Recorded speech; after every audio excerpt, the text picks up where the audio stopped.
This is the part where I start getting nervous. Hi, if you're new here, my name is Seba and I talk about comics and all things nerdy. Episode 5 of Season 3's House of the Dragon just dropped. Let's talk about it. This is the part where I start getting nervous. This is the part where I start feeling like the season might lose me. As I said in previous videos, Season 3 is better than Season 2. That is undebatable. There's really not much they can do to botch this season that would make it worse than Season 2. With that being said, House of the Dragon tends to do this thing in the middle of seasons, what I like to call the waiting period. That's where all the action is building, and we're just waiting for things to happen. Now, obviously, this is the formula for a lot of TV shows, a lot of movies. Obviously, you're building towards the climax of something. I totally get that. But the way that House of the Dragon does it, they do it in a way that makes the episode almost feel like it's optional. Like, you should watch this, but you don't necessarily have to. And I don't like that. I feel like every episode should be can't miss television. This episode, in my opinion, feels like the most skippable episode. We have things happening. We have moments that I still enjoy, that I still like. But overall, in terms of moving the plot forward, the biggest importance that came out of this episode, I think, is the murders of the Gold Cloaks. That whole mystery of Daemon trying to discover who's killing off his men was very intriguing, and it did a couple of things. It set up that obviously Ormond has infiltrated King's Landing in some manner. Number 2, it heightened the tension between Rhaenyra and Daemon because Daemon felt like this was something very important to investigate, and Rhaenyra is more focused on finding Vhagar. They have two separate goals here, and it clashes. It showed that Daemon was actually right.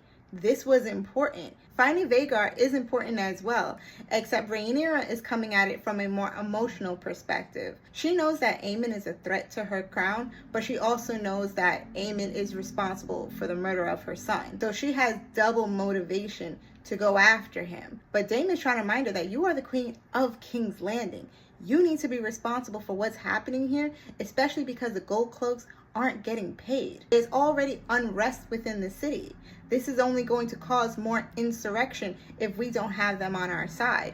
And Rhaenyra can't really see that. So what I like about that tension is that it's showing that while Rhaenyra is the rightful ruler, she still has a lot to learn about ruling. But what I really walked away with from this episode was what it looks like when you have two leaders in a relationship. Rhaenyra is the queen. Daemon is only the king consort, but they're both good together. They're both strong together. But the way Westeros is set up, only one person can really be the head, the person in charge, and that's Rhaenyra. But it's showing that Rhaenyra can't and really shouldn't be doing everything. Daemon took the lead a lot in this episode, and I thought that was fantastic, and I thought it was great for his character because I felt like the pinnacle of his character development was him finally bending the knee to Rhaenyra, but no, it's showing that there is still more to his character that is evolving, and I enjoy seeing it. I also like the conflict between Baela and Rhaenyra because Rhaenyra feels like Baela kind of helped kill her son in that they went behind her back out into the battle.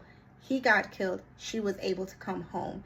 And as Baela says in the episode, Rhaenyra can't even look at me anymore. And I really like that conflict because it put Baela in a very tough spot. Now she feels like she needs to prove herself. And she even says to Adam that her path was clear. She was on the path to becoming queen. All Jace had to do was grow up and become king, but now that's done for, and now she has to find a new path. Love what they're doing with her story, and I really hope that they do more with her and with Adam, because I thought they was a little cute, but I know they're family, but when has that ever mattered in House of the Dragon anyway? Of course, as I said multiple times, one of my favorite parts of this season is Aegon. I just find his adventures so entertaining, and of course he's trying to find a way to get revenge on Aemond. He's mad that everybody thinks that his brother killed him. He has sibling rivalry with his brother, but he's also learning that a lot of the problems he's facing is self-inflicted. He's a self-destructive character, and he blames everyone else for what he really did to himself. And I like the fact that he kind of has to confront that in this episode, and it seems like he's becoming a little bit more humble. Not a lot, but you know, he's finally accepting that not everything is everyone else's fault. And I like the fact that when he got discovered, he flew into action, killed the guy, and seems now like he's ready to take on the responsibility of being king. Obviously, I do not think he will reach that goal, but I like to see him getting some fire back and taking things a little bit more seriously. So that was great in the episode. Obviously, my opinion, most important part of this episode was Helena. I really like what they're doing with her character.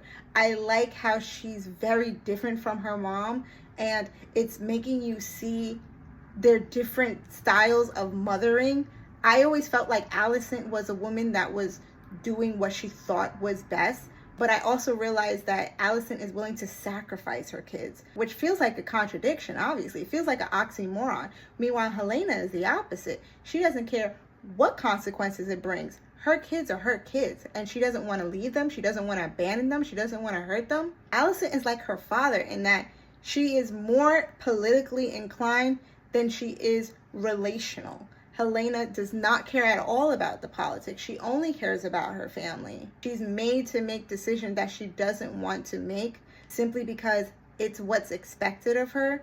And it's just a cycle with the Hightowers. We see this also with Daron and Ormond, where they just continue to mold the younger generation, trying to get them to want bigger ambitions than what the kids want. They're forcing their beliefs on the kids, and all of Alicent's kids have suffered for it, especially Helena. I just really enjoyed her character, and I just really like her innocence and how it balances against Alicent's ruthlessness.